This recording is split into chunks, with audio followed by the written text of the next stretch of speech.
मेरे प्रिय आत्मन, एक बहुत पुराने नगर में एक बहुत पुराना चर्च था। उस चर्च की दीवारें गिरनी शुरू हो गई थी। उस चर्च के नीचे खड़ा होना खतरनाक था। उस चर्च में आने वाले लोगों ने धीरे धीरे आना बंद कर दिया। उस बड़े भवन के पास से निकलना भी खतरे की बात थी। वो भवन किसी भी क्षण गिर सकता था। हवाओं के छोटे झोंके भी उस भवन को कपा देते थे।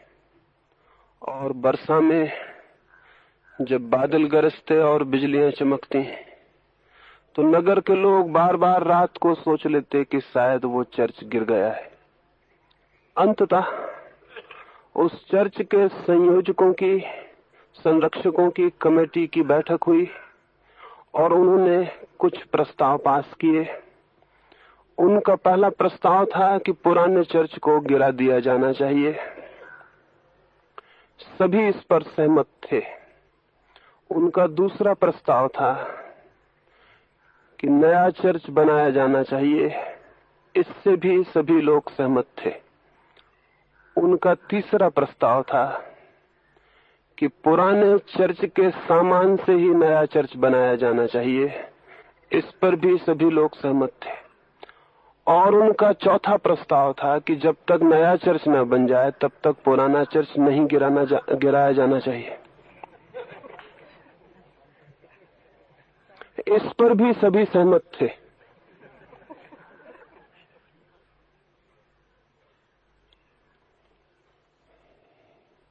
दुनिया में भी मनुष्य के मन का मंदिर बहुत पुराना हो गया है। उसके गिर जाने की प्रतिक्षण संभावना है। हर बार जरा सा संकट आता है, पूरी मनुष्य जाति मृत्यु के खतरे में पड़ जाती है। बहुत बार मनुष्य को बचाने वाले लोग इकट्ठे हुए हैं और उन्होंने भी ये 4 ही प्रस्ताव पास किए हैं। मैं इन प्रस्तावों पर ही आज सुबह आपसे बात और विचार करना चाहता हूं।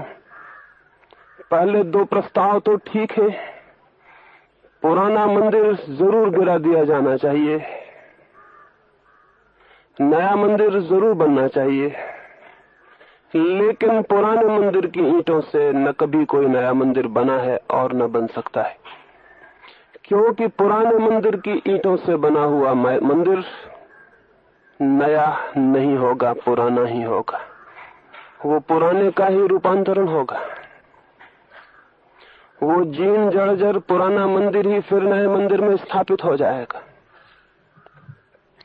पुराने से खतरा है, पुराना फिर जीवित बना रहेगा। नया मंदिर अगर उन्हीं ईंटों से बना तो वो देखने में ही नया होगा, उसके प्राण पुराने ही होंगे, उसकी आत्मा पुरानी ही होगी। तीसरे प्रस्ताव से मैं सहमत नहीं हूं। और चौथा प्रस्ताव तो अत्यंत मूर्खतापूर्ण है कि जब तक नया न बन जाए तब तक पुराने को नहीं गिराया जाना चाहिए, क्योंकि जिस भूमि पर पुराना खड़ा है उसी भूमि पर नए को बनना है। पुराने की मृत्यु ही नए का जन्म बन सकती है। पुराने का अंत ही नए का प्रारंभ होगा। पुराने का विध्वंस ही नए का सृजन बनता है। और जो लोग तोड़ने में कमजोर हो जाते हैं वे बनाने में भी असमर्थ हो जाते हैं। जिनकी मिटाने की क्षमता क्षीण हो जाती है उनके निर्माण करने की शक्ति भी विलीन हो जाती है। और तब फिर उन्हें उसी पुराने मंदिर में रहना पड़ता है जिसके प्रतिपल गिर जाने का खतरा है और जिसके साथ स्वयं की मृत्यु भी बंधी हुई है। मनुष्य ऐसे ही पुराने मंदिर में जी रहा है। हम सब भी ऐसे ही पुराने मंदिर के वासी हैं। और जब तक हम इस पुराने मंदिर में हैं तब तक हम निर्भय नहीं हो सकते। तब तक न हम रात शांति से सो सकते हैं और न दिन चैन से बैठ सकते हैं। हर क्षण उसके गिरने का खतरा बना हुआ है। ये जो मनुष्य के मन का पुराना मंदिर है, यही मनुष्य की बीमारी, रोग, रुग्णता, विक्षिप्तता है। और अब तक हम पुराने की इतनी पूजा करते रहे हैं कि नए का जन्म कठिन से कठिन हो गया है। सच्चाई यह है कि पुराने को हमेशा विदा हो जाना चाहिए, प्रतिपल पुराना विदा हो जाना चाहिए। इन चारों तरफ लगे वृक्षों पर हर वर्ष नए पत्ते आते हैं, क्योंकि पुराने पत्ते विदा हो जाते हैं। अगर पुराने पत्ते ये जिद करें कि हम बने रहेंगे, तो नए पत्तों के जन्म की कोई संभावना न रह जाए। पुराने मनुष्य विदा हो जाते हैं, इसलिए नए मनुष्य विकसित होते हैं। पुराना रोज विलीन होता है, इसलिए नए का प्रादुर्भाव होता है। लेकिन मनुष्य के मन ने पुराने से कुछ ऐसी प्रगाढ़ बंधन कायम कर लिए हैं कि मनुष्य के मन से पुराना विदा नहीं होता है, इसलिए मनुष्य के चित्त में नए का जन्म नहीं हो पाता है। और जिस मनुष्य के चित्त पर नए का जन्म नहीं होता, वो केवल भ्रांति में है कि जी रहा है। वो असल में बहुत पहले मर चुका है। पुराने का कोई जीवन नहीं है। जीवन तो नित नया है, वही है। जो प्रतिपल नया होता है वही जीवन है। जिसके नए होने की प्रक्रिया बंद हो जाती है वो मर चुका है। तो मैं आपसे पूछना चाहूंगा इस सुबह, आप मर चुके हैं या कि जीवित हैं? आपके चित्त ने नए होने की क्षमता खो दी है या कि कायम है?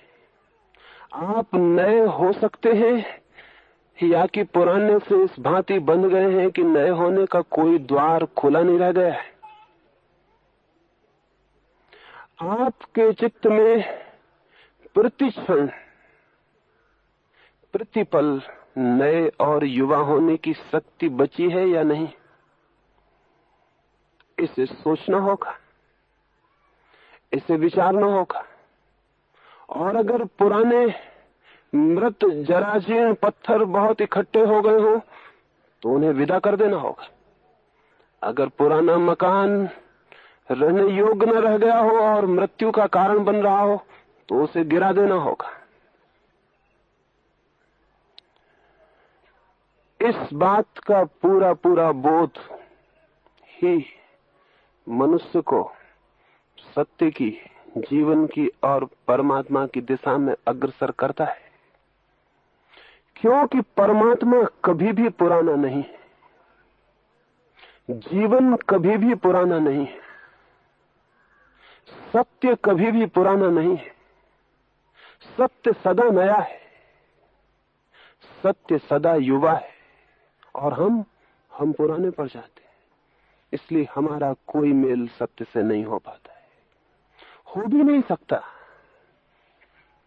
हम मृत हो जाते हैं। हम अतीत और बीते को, गए को, जा चुके को, परंपरा को छाती से लगा के बैठ जाते हैं। हम लाशों को सिर पर ढोने लगते हैं। फिर हमारा जीवन से कैसे संबंध रह जाएगा? किसी घर में जितने लोग मर जाते हो उन सबकी लाशें सुरक्षित रख ली जाती हो, तो उस घर में फिर कोई जीवित रह सकेगा? उस घर में जीवित को भी मर जाना पड़ेगा। लाशों के बीच जिंदा आदमी नहीं जीवित रह सकता।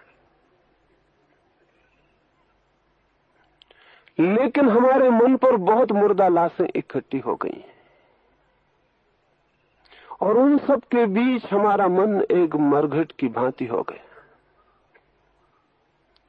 और इस मरे हुए मन को लेकर अगर हम सोचते हो कि जीवन के राजा से, जो सदा नया और जवान है, परमात्मा से, प्रभु से हमारा मिलन हो जाए, तो हम भूल में, गलती में।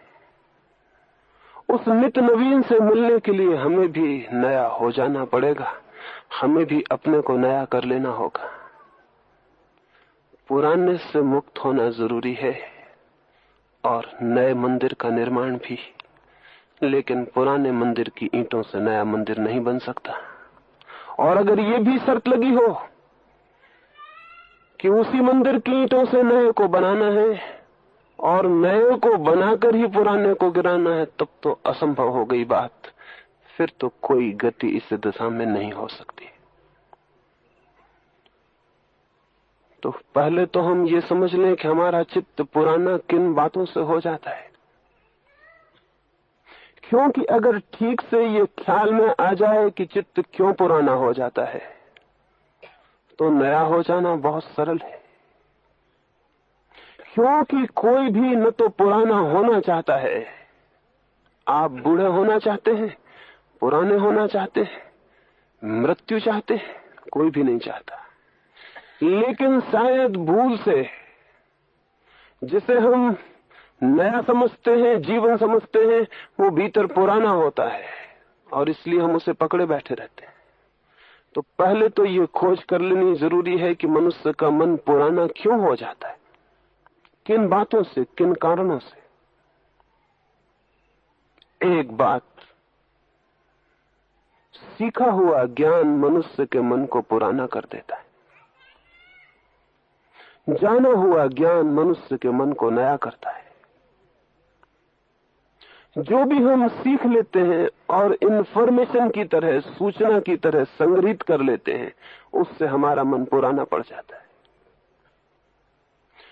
क्योंकि जिस ज्ञान को हम बाहर से सीखकर इकट्ठा करते हैं, चाहे शास्त्रों से, चाहे गुरुओं से, चाहे परंपराओं से, जिसको भी हम सीख के इकट्ठा कर लेते हैं, सीखा हुआ ज्ञान कभी भी हमारा प्राण नहीं बनता, केवल प्राण पर इकट्ठी धूल बन जाता है। सीखे हुए ज्ञान से हमारे आत्मा के कोई संबंध नहीं होते। ऊपर से उधार लाई गई चीजें कभी हमारे प्राणों में सम्मिलित नहीं हो पाती, प्राण से एक नहीं हो पाती। वे हमारे ऊपर इकट्ठी होती चली जाती हैं और वे जितनी ज्यादा इकट्ठी हो जाती हैं, भीतर हमारे प्राण उतने ही जरा जीर्ण में, पुराने में ग्रसित हो जाते हैं और बंध जाते हैं। हम बहुत सा ज्ञान का कचरा इकट्ठा किए हुए हैं, लेकिन यदि उसे हम ज्ञान समझते रहेंगे तो फिर उससे छुटकारे का कोई उपाय नहीं। लेकिन यदि वो हमें कचरा दिखाई पड़ने लगे और ऐसा प्रतीत होने लगे कि वही हमारे मन को नए होने से रोकता है, तो शायद हमारा ये बोध ही उससे मुक्ति का मार्ग बन जाए। हमने क्या क्या सीख रखा है। हमने जीवन के संबंध में जो भी सत्य केवल जाने जा सकते हैं, कभी माने नहीं जा सकते, उन सबको ही हमने मान रखा है। जीवन में जो भी बहुमूल्य है, सुंदर है, जो भी श्रेष्ठ है और सत्य है, वो सब हमारा झूठा, बासा और पुराना है। कृष्ण का है, महावीर का है, बुद्ध का है, क्राइस्ट का है, लेकिन हमारा अपना उसमें कुछ भी नहीं है। गीता का है, कुरान का है, बाइबल का है, लेकिन हमारा उसमें कुछ भी नहीं है। एक बार अपने मन के सारे ज्ञान पर ठीक से दृष्टि डाल लेनी जरूरी है। ये कहीं पराया और उधार और बासा तो नहीं है। हम भोजन भी करते हैं तो विचार कर लेते हैं कि बासा तो नहीं है, पुराना तो नहीं है, झूठा तो नहीं है।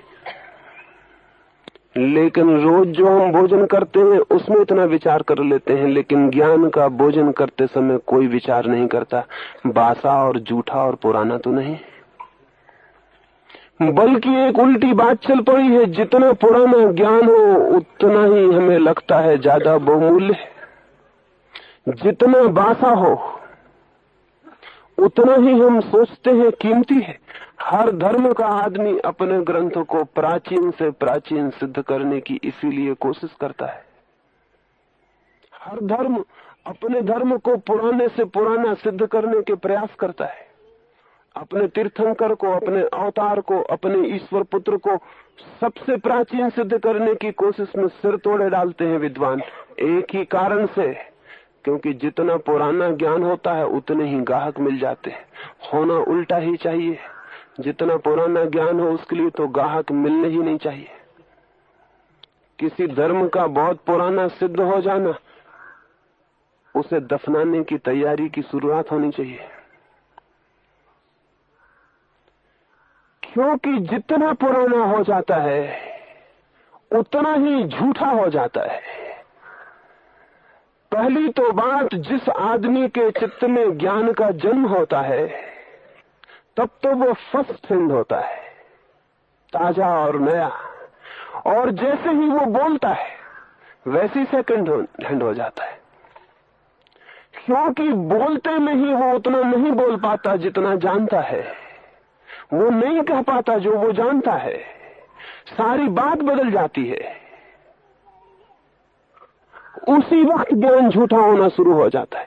फिर वो एक एक हाथ से हजारों हाथ में यात्रा करता है,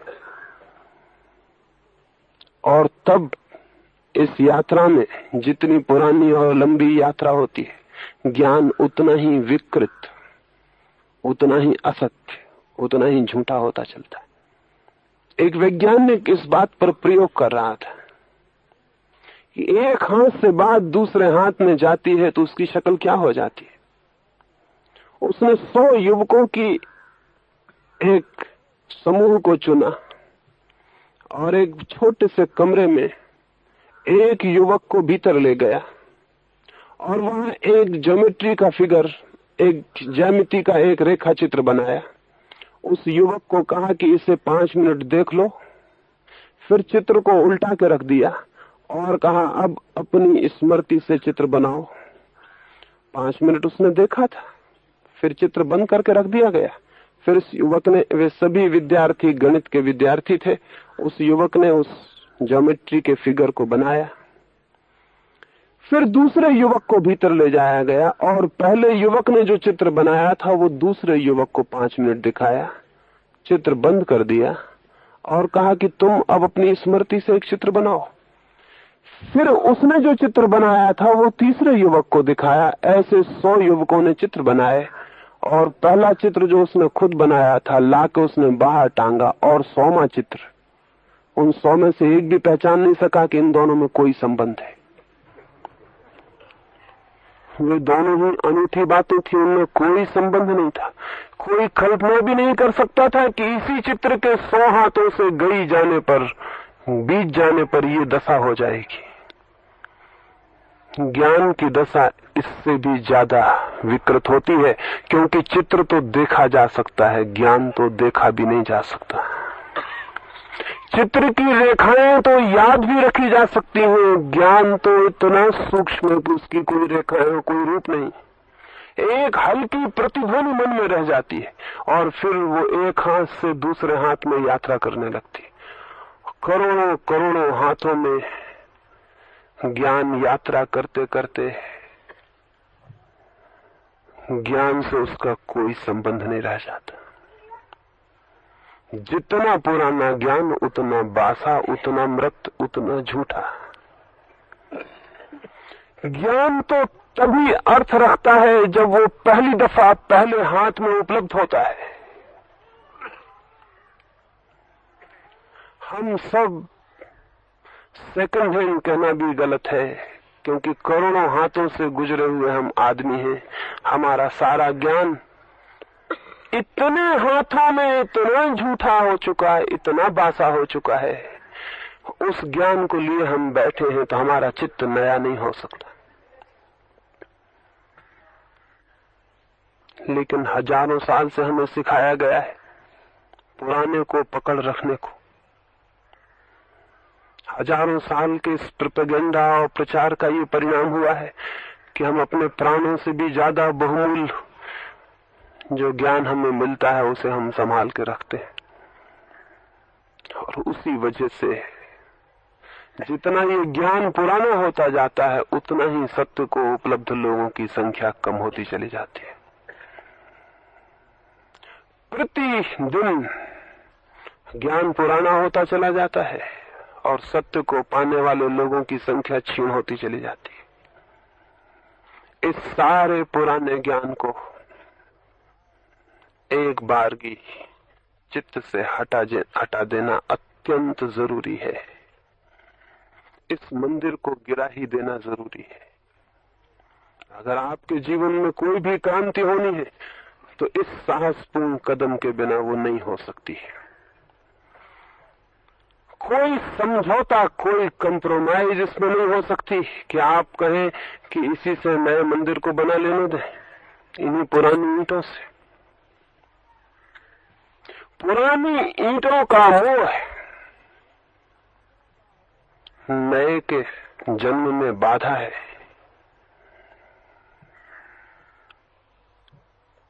कौन हटाएगा मन पर इस इकट्ठे बोझ को?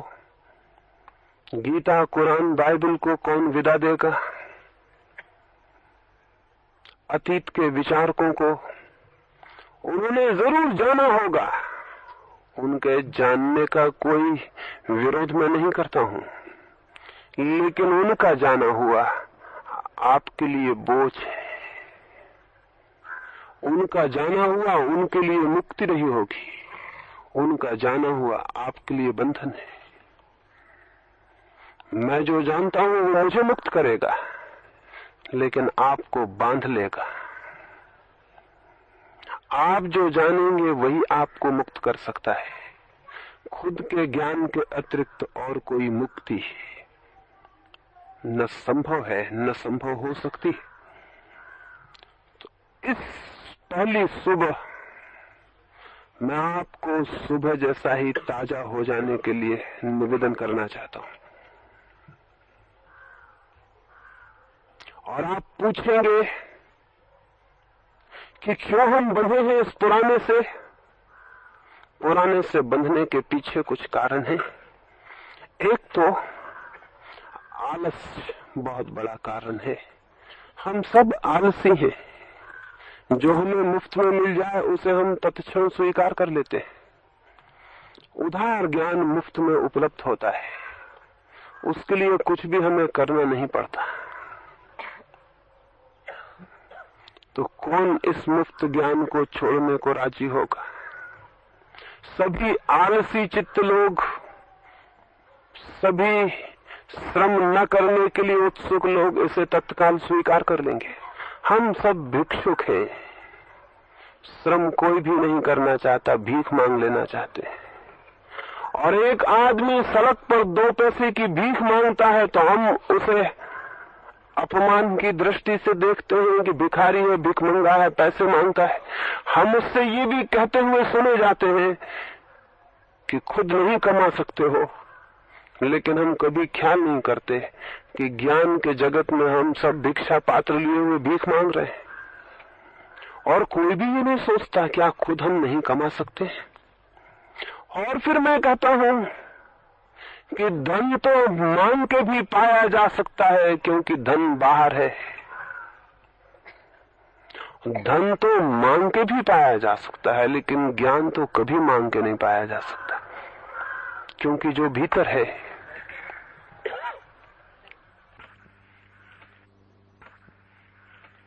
ज्ञान की कोई भिक्षा संभव नहीं हो सकती। ज्ञान भीख नहीं है।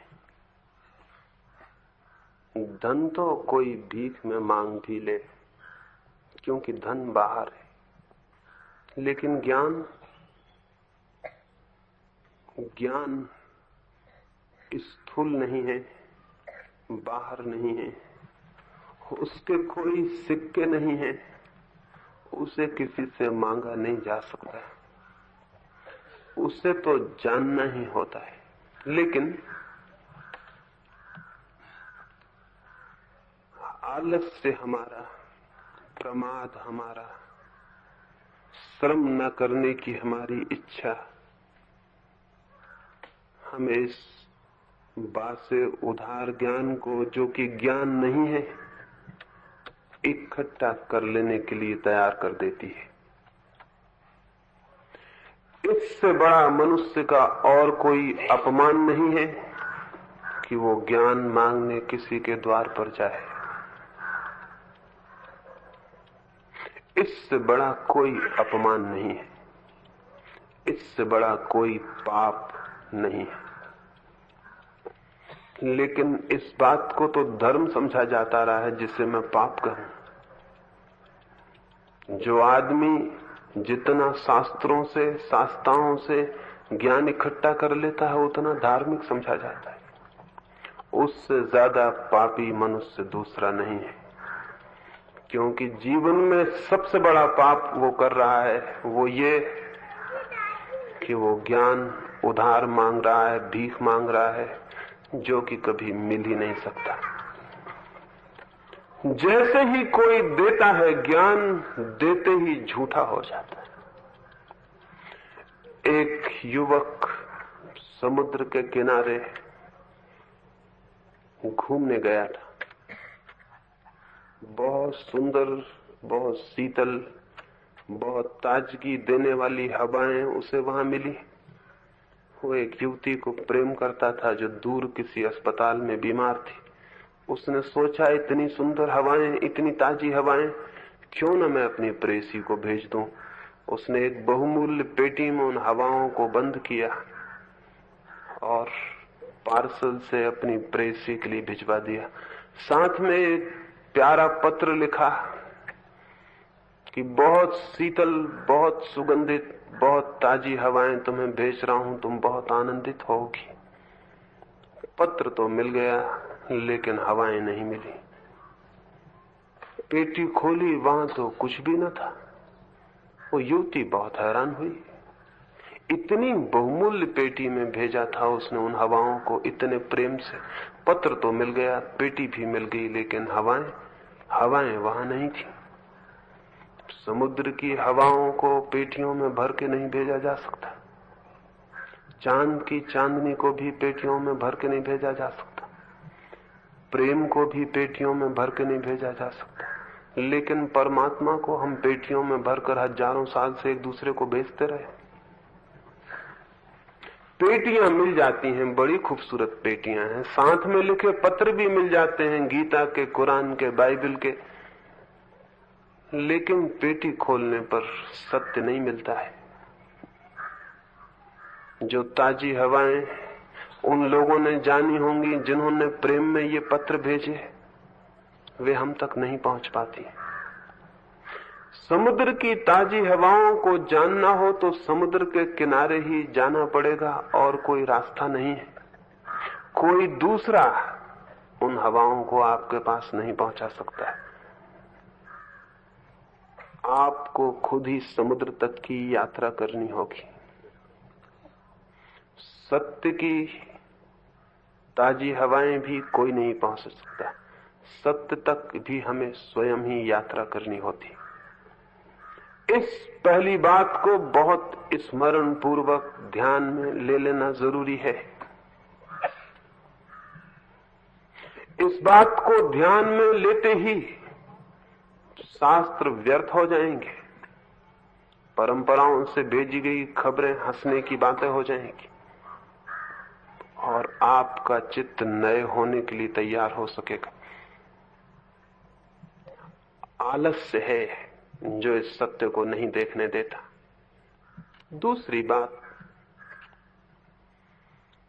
परंपरागत ज्ञान के साथ जीने में एक तरह की सुरक्षा, एक तरह की सिक्योरिटी है। सभी लोग जिस बात को मानते हैं उसे मान लेने में एक तरह की सुरक्षा है। राजपथ पर चलने जैसी सुरक्षा है। एक बड़ा राजपथ है, हाईवे है, उस पर हम सब चलते हैं सुरक्षित, कोई भय नहीं, बहुत लोग चल रहे हैं। लेकिन पगडंडियां हैं, अकेले रास्ते हैं जिन पर यात्री मिले या न मिले, कोई साथी सहयोगी हो या न हो, अकेले जंगलों में भटक जाने का डर है। अंधेरे रास्ते हो सकते हैं, अनजान, अपरिचित, अननोन, उन पर जाने में भय लगता है। इसलिए हम सब सुरक्षित बंधे हुए रास्तों पर चलते हैं ताकि वहां सभी लोग चलते हैं, वहां कोई भय नहीं है, रास्ते पर और भी यात्री हैं, आगे भी यात्री हैं, पीछे भी। इससे ये विश्वास मन में प्रबल होता है कि जब आगे लोग जा रहे हैं तो ठीक ही जा रहे होंगे, पीछे लोग जा रहे हैं तो ठीक ही जा रहे होंगे, मैं ठीक ही जा रहा हूं क्योंकि बहुत लोग जा रहे हैं। और हर आदमी को यही ख्याल है कि बहुत लोग जा रहे हैं। ये एक म्यूचुअल फैलेसी है, ये एक पारस्परिक भ्रांति है। बहुत लोग एक तरफ जा रहे हैं तो प्रत्येक ये सोचता है इतने लोग जा रहे हैं तो जरूर ठीक जा रहे होंगे, सभी लोग गलत नहीं हो सकते। और हर एक यही सोचता है। भीड़ एक भ्रम पैदा कर देती है। तो हजारों वर्षों की एक भीड़ चलती है, एक रास्ते पर एक नया बच्चा पैदा होता है, वो इतना अकेला इस भीड़ से अलग हटकर कैसे जाए। उसे विश्वास नहीं आता कि मैं ठीक हो सकता हूं, उसे विश्वास आता है इतने लोग ठीक होंगे। ज्ञान की दिशा में ये डेमोक्रेटिक ख्याल सबसे बड़ी भूल साबित हुई है। ज्ञान कोई लोकतंत्र नहीं है, यहां कोई हाथ उठाने और भीड़ के साथ होने का सवाल नहीं है। अक्सर तो उल्टा हुआ है, भीड़ गलत साबित हुई है, इकहरे इक्के दुक्के व्यक्ति सही साबित हुए। अगर भीड़ ही सही होती तो दुनिया बहुत दूसरी होनी चाहिए थी। दुनिया एकदम गलत है, भीड़ गलत होगी। कभी इक्का दुक्का आदमी तो सही हुआ है लेकिन भीड़ सही नहीं हुई है। लेकिन भीड़ को एक सुविधा है ये भ्रम पाल लेने की, पोस लेने की कि सभी लोग साथ हैं। जहां बहुत लोग साथ हैं वहां सत्य होगा ही। सत्य के लिए ऐसी कोई गारंटी और कसौटी नहीं है,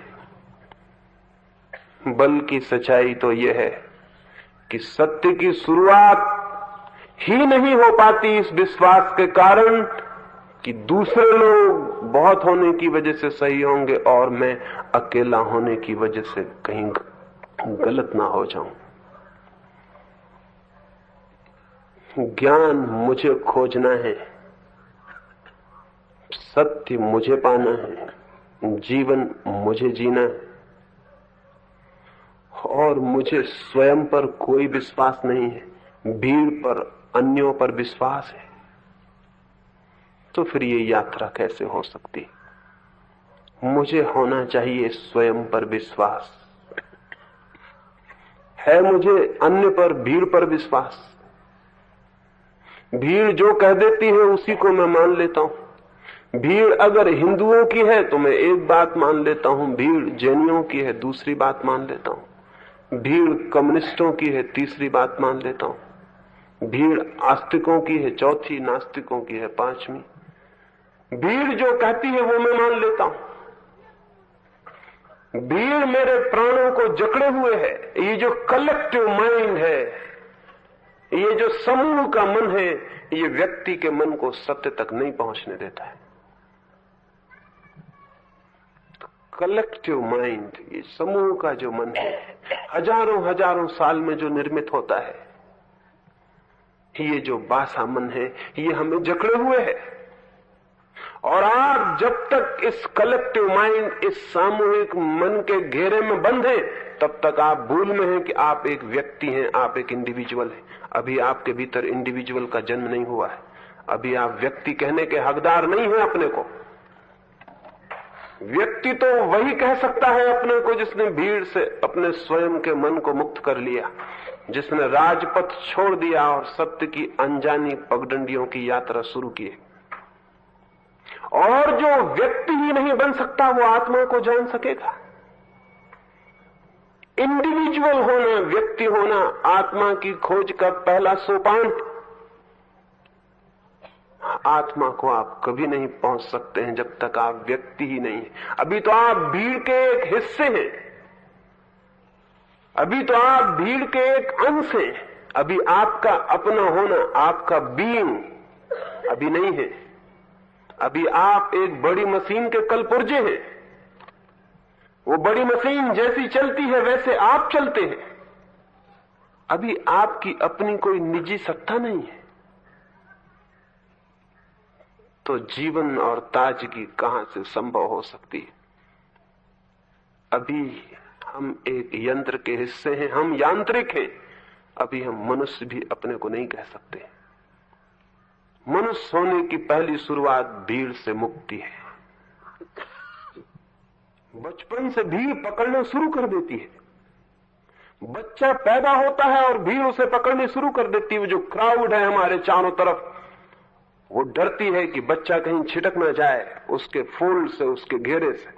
वो उसको शिक्षा देनी शुरू कर देती, धर्म शिक्षा और जमाने भर की शिक्षाएं, और उसे अपने घेरे में बांध लेने के सब प्रयास करती है। इसके पहले कि उस बच्चे में सोच विचार पैदा हो, भीड़ उसके चित्त को सब तरफ से जकड़ लेती। फिर जीवन भर उसी भीड़ के शब्दों में वो बच्चा सोचता है और जीता है। अर्थात वो कभी भी नहीं सोचता और कभी भी नहीं जीता। उसके भीतर स्वयं का चिंतन, स्वयं का विचार, स्वयं का अनुभव जैसा कुछ भी नहीं रह जाता है। क्या ये हम सोचेंगे नहीं कि हम भीड़ के एक हिस्से हैं? जब आप कहते हैं मैं जैन हूं तो आप क्या कहते हैं? जब आप कहते हैं मैं मुसलमान हूं तो आप क्या कहते हैं? जब आप कहते हैं मैं कम्युनिस्ट हूं तो आप क्या कहते हैं? आप ये कहते हैं मैं नहीं हूं, एक भीड़ है जिसका मैं हिस्सा हूं।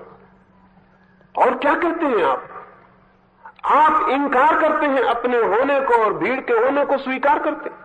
कहते हैं मैं हिंदू हूं, ईसाई हूं, पारसी हूं। आप क्या कह रहे हैं? इससे ज्यादा अपमान की कोई और बात हो सकती है कि आप पारसी हैं, हिंदू हैं, ईसाई हैं? आदमी नहीं है आप नहीं है। आप एक भीड़ के एक हिस्से हैं और बड़े गौरव से इस बात को कहते हैं कि मैं वो भीड़ हूं।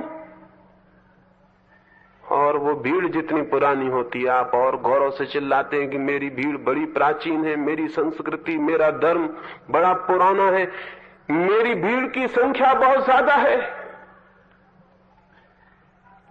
और आपको पता भी नहीं चलता कि आप अपना आत्मघात कर रहे हैं, आप सुसाइड कर रहे हैं। जो आदमी भीड़ का हिस्सा है वो आत्मघाती है। आपको स्मरण होना चाहिए आप हैं। आप एक व्यक्ति हैं, आप एक चेतना हैं, और चेतना किसी का हिस्सा नहीं होती और न हो सकती। यंत्र जड़ता हिस्सा होता है, चेतना किसी का हिस्सा नहीं होता। चेतना एक स्वतंत्रता है, लेकिन सुरक्षा के पीछे हम स्वतंत्रता को खो देते हैं। तो दूसरी चीज जो हमें बांधे हुए है, हमारे चित्त को नया नहीं होने देती, ताजा नहीं होने देती, वो है सुरक्षा का अतिभाव, साहस की बहुत कमी।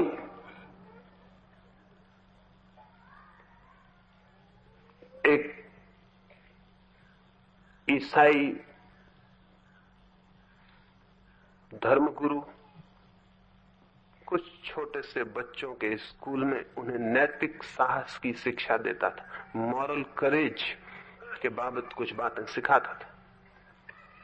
30 बच्चे थे। उस धर्मगुरु ने कहा कि नैतिक साहस होना चाहिए। एक बच्चे ने पूछा, हम समझते नहीं नैतिक साहस क्या है, आप हमें समझाएं। तो उसने कहा, समझ लो, तुम 30 ही बच्चे एक रात एक जंगल में पिकनिक के लिए गए हो, फिर दिन भर की भागदौड़ के बाद, घूमने फिरने के बाद रात में सराय में रुके हो, थक गए हो। 29 बच्चे, सर्द रात है, अपने कंबलों को ओढ़ के सो जाते हैं, लेकिन उनमें से एक बच्चा एक कोने में बैठ के रात की प्रार्थना करता है। 30 बच्चे, सर्दी है कड़कड़ाती हुई, दिन भर के थके हुए, 29 बच्चे जाके अपने कमरे में कंबल ओढ़ लेते हैं, सो जाते हैं बिना प्रार्थना किए रात्रि की। लेकिन एक बच्चा उस सर्द रात में थका हुआ भी घुटने टेक कर परमात्मा से रात की प्रार्थना करता है। उस बच्चे में मॉरल करेज है, उस बच्चे में नैतिक साहस है। उस वक्त कितनी तीव्र टेम्पटेशन है उसे, सब सोने जा रहे हैं, सर्द रात है, लेकिन वो अकेला होने की हिम्मत करता है। महीने भर बाद वो पादरी फिर वापस लौटा उसने उन बच्चों से कहा, मैंने नैतिक साहस के संबंध में तुम्हें समझाया था, क्या तुम मुझे बता सकोगे कि नैतिक साहस क्या है? एक बच्चे ने कहा, समझ लें, आप जैसे 30 पादरी एक रात एक ही सराय में ठहरते हैं। 29 पादरी प्रार्थना कर रहे हैं, एक पादरी कंबल ओढ़ के शान से सो जाता है। उसको हम नैतिक करेज, उसको हम नैतिक साहस कहते हैं। मुझे पता नहीं इन दोनों में से कौन सा नैतिक साहस है, लेकिन एक बात जरूर पता है, भीड़ से पृथक होने की हिम्मत जरूर नैतिक साहस है। हमेशा भीड़ के समक्ष झुक जाना नैतिक कमजोरी है, नैतिक अशक्ति है, बलहीनता है, पुरुषार्थ की अभाव है। हमेशा भीड़ के समक्ष झुक जाना, हर बात में भीड़ के समक्ष झुक जाना। चित्त के आंतरिक तलों पर, बाहर की तलों की बातें नहीं कह रहा हूं कि सारा मुल्क बाएं चलता है तो आप दाएं चलने लगे, कि सारा मुल्क सड़क के किनारे चलता है तो आप बीच में चलने लगे, ये मैं नहीं कह रहा हूं। जीवन के बाहर के जो औपचारिक नियम हैं, उनमें तो सिर्फ नासमझ लोग साहस करते हैं। सोवियत रूस में क्रांति हुई 1917 में, मास्को मुक्त हो गया जार के हाथों से, तो एक बूढ़ी औरत 20 सड़क पर खड़ी होकर गपशप करने लगी। एक ट्रैफिक के पुलिसमैन ने उसको कहा कि ये सड़क का चौराहा है, यहाँ ये गपशप करने की जगह नहीं, तुम भीड़ को बाधा दे रही हो। उसने कहा, छोड़ो, अब हम स्वतंत्र हैं, अब जहां हमको खड़ा होना होगा वहां हम खड़े होंगे, जहां हमें बात करनी होगी हम बात करेंगे, अब कोई बंधन नहीं। ये औरत नासमझ है। जीवन का बाहर का जो जगत है, बाहर का जगत भीड़ का जगत है। वहां आप 1 इंच भी चलते हैं तो चारों तरफ भीड़ के बीच में आपको रास्ता बनाना है। बाहर के जगत के नियम भीड़ के नियम ही होंगे, व्यक्ति के नियम नहीं हो सकते। लेकिन भीतर के जगत में कोई भीड़ नहीं है, वहां कोई आपके सिवाय मौजूद नहीं है। वहां के जो नियम होंगे, उनके नियमों का भीड़ का होना कतई जरूरी नहीं है। भीतर के जगत में आप व्यक्ति हो सकते हैं, बाहर की जगत में तो आपको समाज का सदस्य होना पड़ेगा। लेकिन भीतर के जगत में समाज के सदस्य होने की कोई अनिवार्यता नहीं है। बाहर कानून होगा, सड़क के नियम होंगे, समाज के नियम होंगे, वे ठीक है। बाहर आप समाज के एक सदस्य हैं, लेकिन भीतर आपको अगर परमात्मा का एक साथी होना है तो समाज का सदस्य आपको नहीं रह जाना पड़ेगा। भीतर के जगत में आपको भीड़ से मुक्त हो ही जाना चाहिए, तो ही आपका मन ताजा हो सकता है। तो मेरी बात को आप गलत नहीं समझ लेंगे। मैं ये नहीं कह रहा हूं कि आप उच्छृंखल हो जाएं और आपको जहां से चलना हो वहां से चलने लगे। नहीं, मैं आपसे ये कह रहा हूं कि एक तल है चेतना का भीतर, वहां किसी समाज के नियम की कोई भी जरूरत नहीं। वहां आपको हिंदू और मुसलमान, ईसाई और जैन होने की कोई भी जरूरत नहीं है। और वहां आप जब तक हिंदू, जैन, मुसलमान, ईसाई बने रहेंगे, तब तक आप जो है उसे कभी नहीं जान सकते।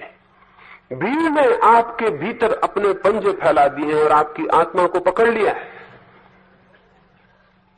और आप राजी हैं, इसलिए ये बंधन पैदा हुआ है। आप गैर राजी हो जाएं, ये बंधन इसी क्षण गिर जाता है। आपके सहयोग के बिना कोई आपको मानसिक रूप से गुलाम नहीं बना सकता, शारीरिक रूप से बना सकता है। शारीरिक रूप से आप गुलाम बनाए जा सकते हैं आपके बिना सहयोग के, लेकिन मानसिक जो मेंटल स्लेवरी है, वो जो मानसिक दास्ता है, वो आपके सहयोग के बिना कोई कभी खड़ी नहीं कर सकता। क्योंकि आपके सिवाय आपके मन में किसी की कोई गति नहीं है। जब आप राजी होते हैं तो आपका चित्त गुलाम होता है, अन्यथा गुलाम नहीं होता है।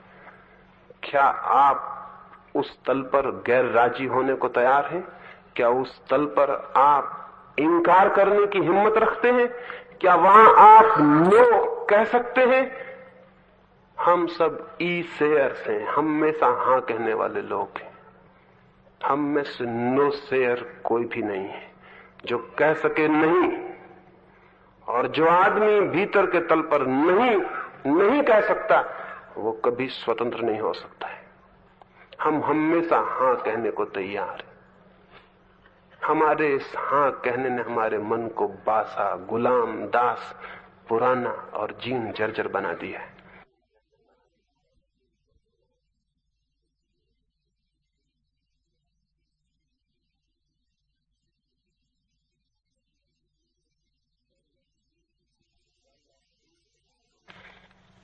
तो पहला सूत्र आज के सुबह आपसे कहना चाहता हूं, आप इंकार करने में समर्थ होने चाहिए, तो ही आपके भीतर धार्मिक आदमी पैदा हो सकेगा। क्योंकि धार्मिक आदमी गुलाम आदमी नहीं है, धार्मिक आदमी परिपूर्ण स्वतंत्र। धार्मिक आदमी से ज्यादा स्वतंत्र कोई मनुष्य नहीं होता। लेकिन हम देखते हैं कि धार्मिक आदमी से ज्यादा गुलाम आदमी दिखाई नहीं पड़ता दुनिया में।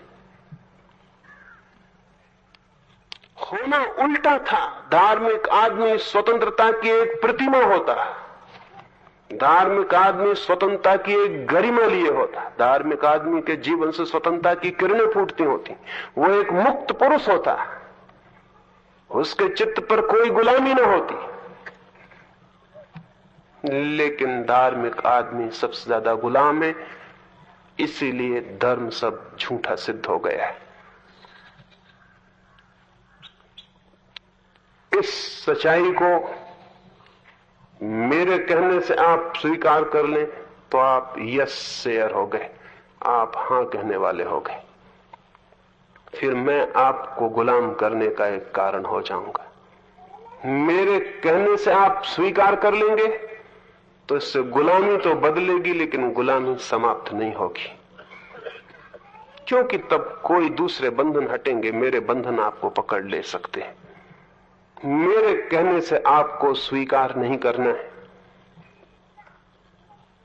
सोचना है, देखना है। मैंने जो कहा उसे अपने भीतर खोजना है कि क्या मेरी कही बात आपके भीतर तथ्यों से मेल खाती है, क्या वो फैक्ट से मेल खाती है, क्या आप भीतर के तल पर एक गुलाम आदमी है, क्या भीतर के तल पर आप भीड़ के एक सदस्य हैं, क्या भीतर के तल पर आपकी कोई निजी हैसियत, आपका कोई अपना होना है या नहीं है। मैं जो बातें कह रहा हूं, मेरे साथ ही साथ अगर आप भीतर उनकी तौल करते चलें और देखते चलें क्या ये सच है, और अगर आपको अपने भीतर के तथ्यों से मेल दिखाई पड़ जाए, तो फिर मेरे कहने से आपने नहीं माना, आपने खोजा और पाया, तब फिर आप अपनी गुलामी को खुद देखने के कारण अगर उससे मुक्त होते हैं, तो वो मुक्ति नई गुलामी की शुरुआत नहीं होगी। नहीं तो हमेशा ये हुआ है, एक से लोग छूटते हैं तो दूसरे से बंध जाते हैं, कुएं से बचते हैं तो खाई में गिर जाते हैं, एक गुरु से बचते हैं तो दूसरा गुरु मिल जाता है, एक बाबा से बचते हैं दूसरा बाबा मिल जाता है, एक मंदिर से बचते हैं दूसरे मंदिर में आ जाते हैं। लेकिन बचना नहीं हो पाता। बीमारियां बदल जाती हैं, लेकिन बीमारियां जारी रहती हैं। थोड़ी देर को राहत मिलती है, क्योंकि नई गुलामी थोड़ी देर को स्वतंत्रता का ख्याल देती है, क्योंकि पुरानी गुलामी का बोझ हट जाता, नई गुलामी का नया बोझ। लोग मरघट पर अर्थी ले जाते, मैं देखता हूं तो कंधे बदलते रहते हैं रास्ते में, इस कंधे पर रखी थी अर्थी, फिर इस कंधे पर रख लेते। कंधा बदलने से थोड़ी राहत मिलती होगी, इस कंधे पर वजन कम हो जाता है, थक जाता है, फिर दूसरा कंधा। थोड़ी देर बाद फिर उनको मैं कंधे बदलते देखता हूं, फिर इस कंधे पर ले लेते। कंधे बदल जाते हैं, लेकिन आदमी के ऊपर वो अर्थी का बोझ तो तैयार ही रहता है। इससे क्या फर्क पड़ता है कि कंधे बदल लिए। थोड़ी देर राहत मिलती है, दूसरा कंधा फिर तैयार हो जाता है। इसी तरह दुनिया में इतने धर्म पैदा हो गए कंधे बदलने के लिए, नहीं तो कोई और कारण नहीं था कि ईसाई हिंदू हो जाता है, हिंदू ईसाई हो जाता है। एक पागलपन से छूटता है, दूसरा पागलपन हमेशा तैयार है। दुनिया में 300 धर्म पैदा हो गए कंधे बदलने की सुविधा के लिए, और कोई उपयोग नहीं है, जरा भी उपयोग नहीं है। और भ्रांति ये पैदा होती है कि मैं एक गुलामी से छूटा, मैं आजादी की तरफ जा रहा हूं। एक हिंदू ईसाई होता तो सोचता मैं आजादी की तरफ जा रहा हूं। सिर्फ अपरिचित गुलामी उसको आजादी मालूम पड़ रही। थोड़े दिनों बाद पाएगा कि फिर एक नई गुलामी में खड़ा हो गया। पुराना मंदिर छूट गया, नया चर्च खड़ा हो गया, लेकिन वो नया देखने को ही था। वो सब्स्टिट्यूट सिद्ध होता है पुराने मंदिर की जगह, फिर एक दूसरा मंदिर उपलब्ध हो जाता है। एक गुलामी बदलती, दूसरी गुलामी शुरू हो जाती। मैं आपको कोई नई गुलामी का संदेश देने को नहीं हूं। गुलामी से गुलामी की तरफ नहीं, गुलामी से स्वतंत्रता की तरफ यात्रा करनी, वो मेरी बात मान के नहीं हो सकता है। इसलिए मेरी बात मानने की जरा भी जरूरत नहीं। मैं कहीं भी आपके रास्ते में खड़ा नहीं होना चाहता हूं। मैंने निवेदन कर दी अपनी बात, उसे सोचने समझने की है। अगर वो फिजूल मालूम पड़े तो उसे एकदम फेंक देना, क्योंकि जरा भी आपने फेंकने में संकोच किया कि वो आपको पकड़ लेगी। जरा ही आप डरे कि इसको न फेंके, वो आपकी गुलामी बन जाएगी। फिर वो आपके भीतर जड़ें फैलाना शुरू कर देगी। कल आप एक नई गुलामी में फिर से आबद्ध हो जाएंगे, एक नया कारागृह फिर खड़ा हो जाएगा। अब तक के सभी गुरु, सभी शास्त्रा मनुष्य के लिए कारागृह इसी तरह बन गए। मैं आपके लिए कोई कारागृह, कोई इम्प्रिजनमेंट नहीं बनना चाहता हूं। इसलिए मेरी बात मानने का जरा भी मोह करने की जरूरत नहीं है। मैं कह रहा हूं आप तथ्यों को विचार कर लें, सोच लें, और अगर तथ्य दिखाई पड़ते हो तो क्या मैं आपसे ये कहूं कि आपको फिर एक्ट करना पड़ेगा, आपको कुछ करना पड़ेगा? तथ्य दिखाई पड़ेंगे तो आप कुछ करेंगे ही। तथ्य दिखाई नहीं पड़ते इसलिए कुछ नहीं करते। रास्ते पर सांप जाता आपको मिल जाए, दिखाई पड़ जाए, तो क्या आप पूछेंगे अब मैं क्या करूं? आप छलांग लगा जाएंगे, पूछेंगे नहीं। पूछने की सुविधा और फुर्सत वहां आप नहीं पाएंगे। घर में आग लग जाए तो आप क्या पूछेंगे कि अब मैं क्या करूं? आप बाहर निकल जाएंगे। जिस दिन आपको यह दिखाई पड़ जाए कि आपका मन हजारों साल से गुलामी में बंधा हुआ है, उस दिन क्या आप किसी से पूछेंगे मैं क्या करूं? नहीं, आप गुलामी के बाहर कूद जाएंगे। देखते ही क्रिया होनी शुरू हो जाती। आपने देखा नहीं इसलिए क्रिया नहीं हो रही। आपको पता चल जाए कि आपको कैंसर हो गया, आप फिर पूछेंगे क्या करूं? आप फौरन चिकित्सा के लिए दौड़ धूप में लग जाएंगे। आप कैंसर के बाहर होना चाहेंगे। कैंसर बहुत बड़ी बीमारी नहीं है, गुलामी उससे बहुत बड़ी बीमारी है। क्योंकि कैंसर केवल शरीर को नष्ट करता है, गुलामी आत्मा को नष्ट कर देती है। और हम सब गुलाम हैं, इसलिए हमारी आत्माएं नष्ट हो गई हैं। इसलिए नहीं आत्माएं नष्ट हो गई कि आप मंदिर नहीं जाते हो। क्या बेवकूफी की बातें हैं। कोई मंदिर नहीं जाएगा इससे आत्मा नष्ट हो जाएगी। इससे आत्मा नष्ट नहीं हो गई कि आप रोज सुबह धर्म ग्रंथ नहीं पढ़ते हो। धर्म ग्रंथ पढ़ने से आत्माएं बचती होती तो बहुत सरल नुस्खा था। इसलिए भी आत्मा नष्ट नहीं हो गई कि आप यज्ञोपवीत नहीं पहनते, टीका नहीं लगाते, चोटी नहीं रखते। अगर इतना सस्ता मामला होता आत्मा को बचाने का, तब हमने दुनिया की आत्मा कभी की बचा ली होती। आत्मा इसलिए नष्ट नहीं हो गई, आत्मा इसलिए नष्ट हो गई कि आप एक गुलाम हो, और गुलामी में आत्मा के फूल नहीं खिलते। आत्मा के फूल खिलते हैं स्वतंत्रता में, स्वतंत्रता की भूमि में। गुलाम आदमी के भीतर आत्मा नहीं विकसित हो सकती, और हम सब गुलाम हैं। क्या इस गुलामी को आप देखेंगे? मन होगा कि इसको देखें ना। कुछ तरकीबें, कुछ तर्क सुझा के इसको देखने से बच जाएं, क्योंकि देखने के बाद फिर आपको परिवर्तन से गुजरना अनिवार्य हो जाएगा। तो आप अपने मन को 25 जस्टिफिकेशन खोज के न देखने के लिए राजी करने की कोशिश करेंगे कि न देखें। हमेशा आदमी उन चीजों से आंख बंद कर लेना चाहता है जिनको देखने से परिवर्तन का डर होता है। शुतुरमुर्ग अपने सिर को छिपा लेता है रेत में शत्रु को देखकर। जब शत्रु दिखाई नहीं पड़ता तो वो सोचता है जो दिखाई नहीं पड़ता वो है ही नहीं। लेकिन दिखाई न पड़ने से शत्रु नष्ट नहीं होते। तो आप छिपा लेना चाहेंगे 25 तरह के तर्क जाल में कि नहीं, मैं गुलाम कहां हूं।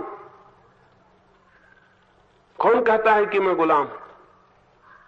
लेकिन इतनी जल्दी छिपाने की आप न करें।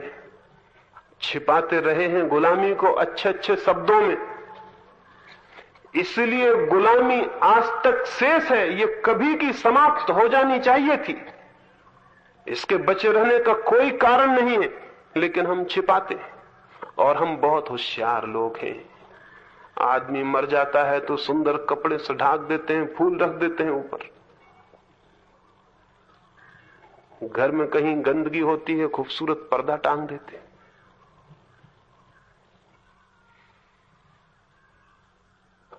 शरीर सुंदर नहीं होता तो सुंदर कपड़ों से ढांक लेते हैं। हम जहां जहां कुरूपता होती सुंदर से ढांक देते हैं, जहां जहां असत्य होता है सत्य के शब्दों से ढांक देते हैं। सब तरफ से ढांक देते हैं, फिर वो चीज बची रह जाती है। फिर उससे छूटने का वो हम खुद ही भूल जाते हैं। हम खुद ही भूल जाते हैं कि हमने कुछ छिपा रखा है। हम अपनी गुलामी को छिपाए हुए हैं और हमने अच्छे अच्छे शब्द दे दिए।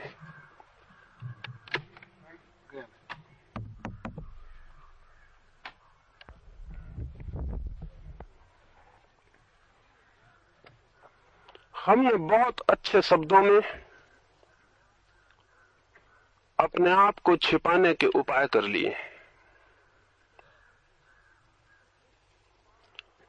और इस छिपाव के कारण ही हमारी मुक्ति के द्वार बंद हो जाते।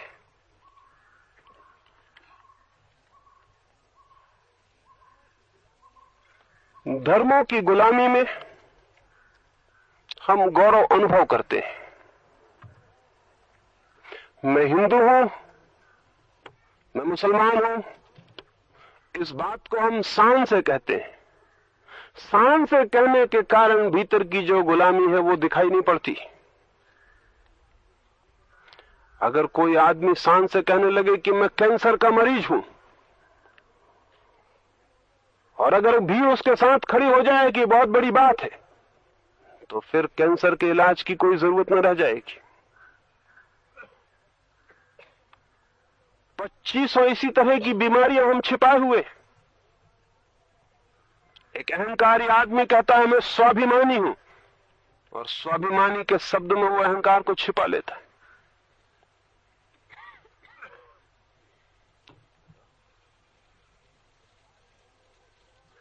सारी दुनिया को टुकड़ों में बांध के गुलामी पैदा की गई, लेकिन आदमी कहता मैं भारतवासी हूं, भारत मेरी मातृभूमि है, मेरा झंडा सबसे ऊंचा है, और वो भूल जाता है कि ये उसकी गुलामी है। चीनी की गुलामी चीन है, भारतीय की गुलामी भारत है, पाकिस्तानी की गुलामी पाकिस्तान है। और जब तक दुनिया में हर आदमी ये नहीं समझेगा कि मेरा देश मेरी गुलामी भी है, और इस गुलामी के कारण मैं सारी मनुष्य जाति से मिलने में असमर्थ हो गया हूं, तब तक हम इन बातों को दोहराए चले जाएंगे और उनसे छुटकारा नहीं हो सकता। हमने सब गुलामियों को अच्छी तरह छिपा के रखा हुआ है। पत्नी अपने पति से कहती है कि ये हमारा प्रेम है, मैं तुम्हारी दासी हूं, आप मेरे स्वामी हैं, और एक गहरी गुलामी पति और पत्नी दोनों छिपा रहे हैं और प्रेम की बातें कर रहे हैं। और उस गहरी गुलामी में रोज पिस रहे हैं, रोज परेशान हो रहे हैं, रोज कलह से भरे हुए हैं, रोज कॉन्फ्लिक्ट है, रोज झगड़ा है। कहीं प्रेम में कोई झगड़े हुए हैं? प्रेम भी कलह जानता है, प्रेम भी डोमिनेट करना चाहता है। प्रेम का इन चीजों से क्या वास्ता? लेकिन नहीं, गुलामी है एक गहरी, और उस गुलामी को अच्छे शब्दों में हम छिपा लेते हैं। पति पत्नी का नाता है, दाम्पत्य है, फला है, ढिका है, और गुलामी को ढांक लेते हैं अच्छे फूलों से। फिर उसको मिटाने का उपाय नहीं रह जाता, बदलने की संभावना नहीं रह जाती। ऐसे ही आदमी ने अपनी आत्मिक गुलामी को अच्छे शब्दों में छिपाया हुआ है। अगर आप शब्दों को उखाड़ कर देखेंगे तो ये गुलामी आपको दिखाई पड़ जाएगी, और दिखाई पड़ जाने से एक क्रांति शुरू हो जाती है।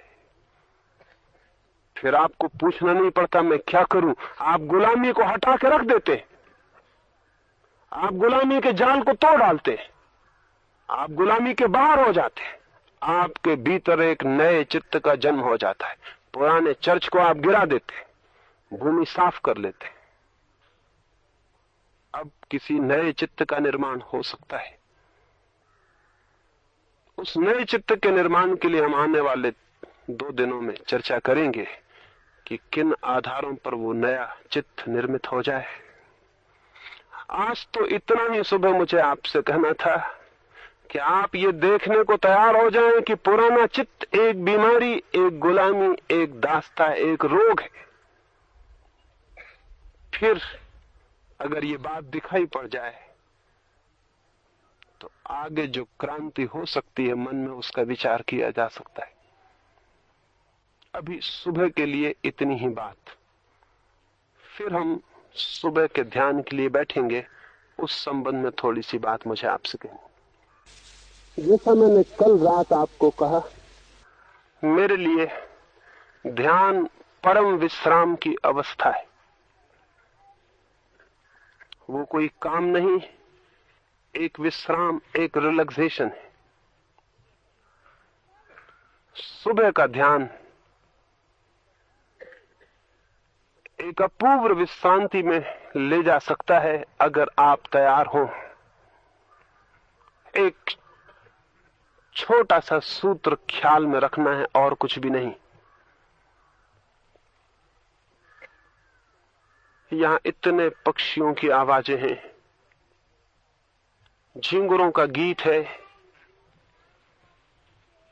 चारों तरफ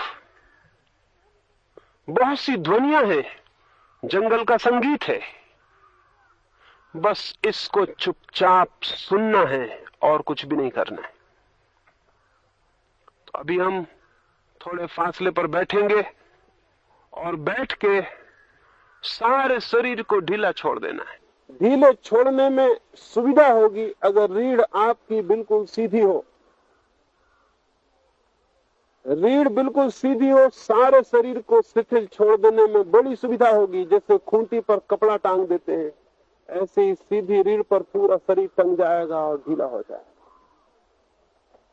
रीढ़ सीधी होगी तो शरीर पर बहुत कम बोझ पड़ेगा, क्योंकि शरीर जब भी किसी तरफ झुकता है तो जमीन का ग्रेविटेशन उसे खींचना शुरू कर देता है और शरीर में तनाव पैदा हो जाता है। तो रीढ़ को बहुत आहिस्ता से सीधी, उसको भी खींच के सीधी नहीं, कोई स्ट्रेंड, कोई परेशानी नहीं लेनी है। आहिस्ता से रीढ़ को सीधा करके सारे शरीर को ऐसे ढीला छोड़ देना है जिससे खूंटी पर कोट लटका हो, रीढ़ पर सारा शरीर लटक जाए। धीमे से उसे ढीला छोड़कर आंखें बंद कर लेनी। आंख भी जोर से बंद नहीं करनी है कि तनाव हो, आंख की पलक धीरे से छोड़ देनी है जिससे पलक अपने आप बंद हो जाए। फिर क्या करना आपको? कुछ भी नहीं करना है।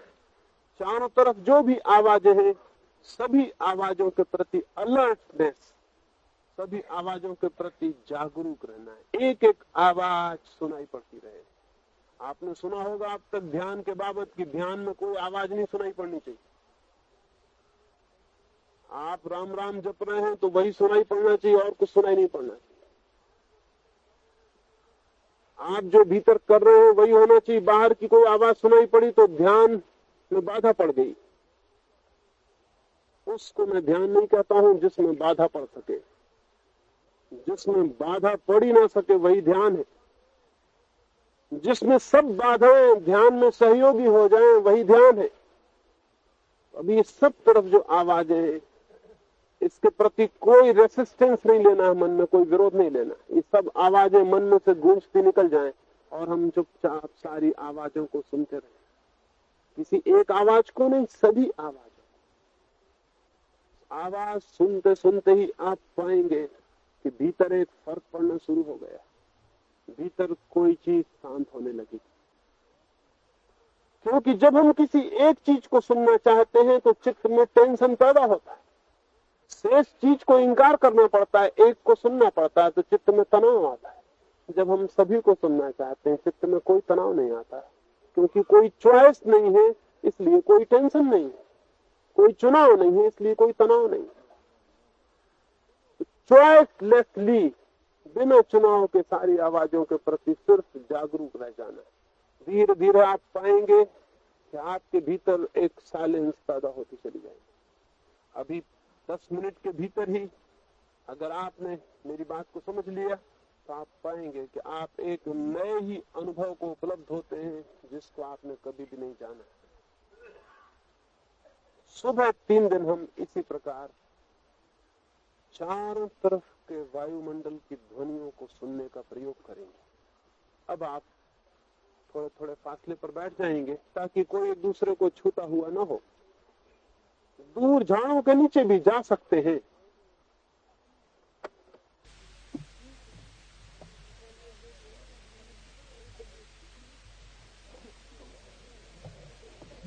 फर्क पड़ना शुरू हो गया।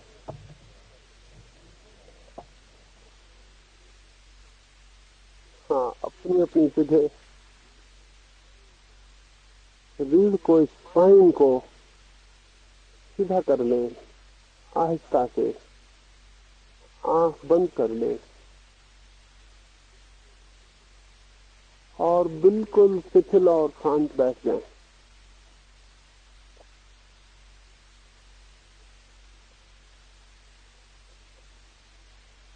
आंख बंद कर ले, सारे शरीर को ढीला और शिथिल छोड़ दें। चारों तरफ बहुत आवाजें हैं,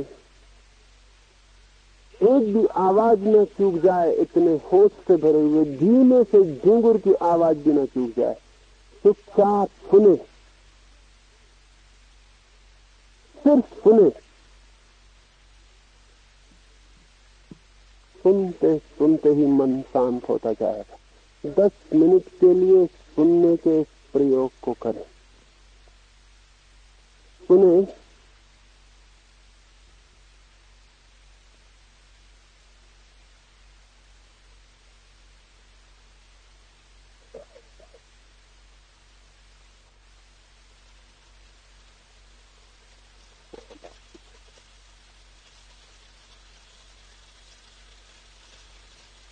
बस।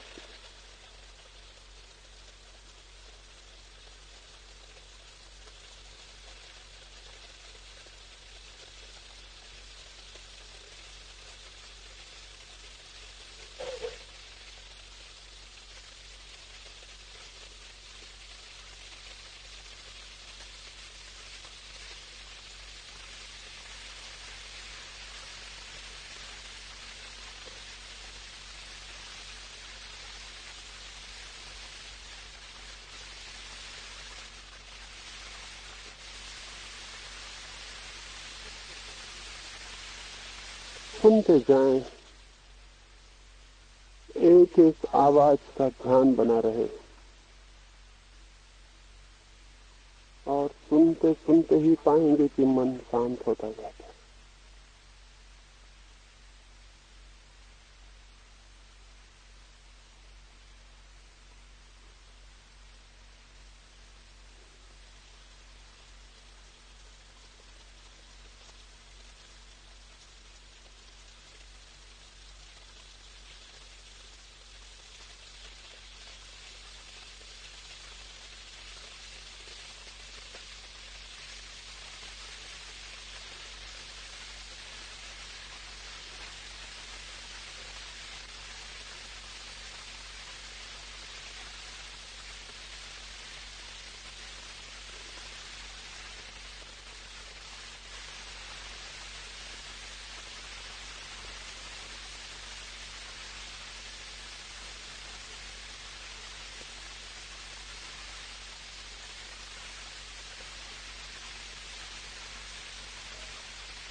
सुने, मौन से सुनते रहे। मन धीरे धीरे शांत होता जाए। मन शांत हो रहा है।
धीरे धीरे 2-4 बार गहरी सांस लें और फिर आहिस्ता से आंख खोलें।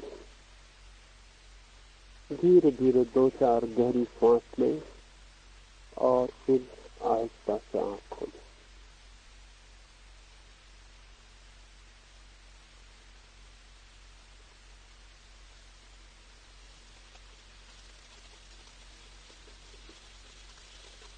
ये तो हमने प्रयोग के लिए यहाँ किया।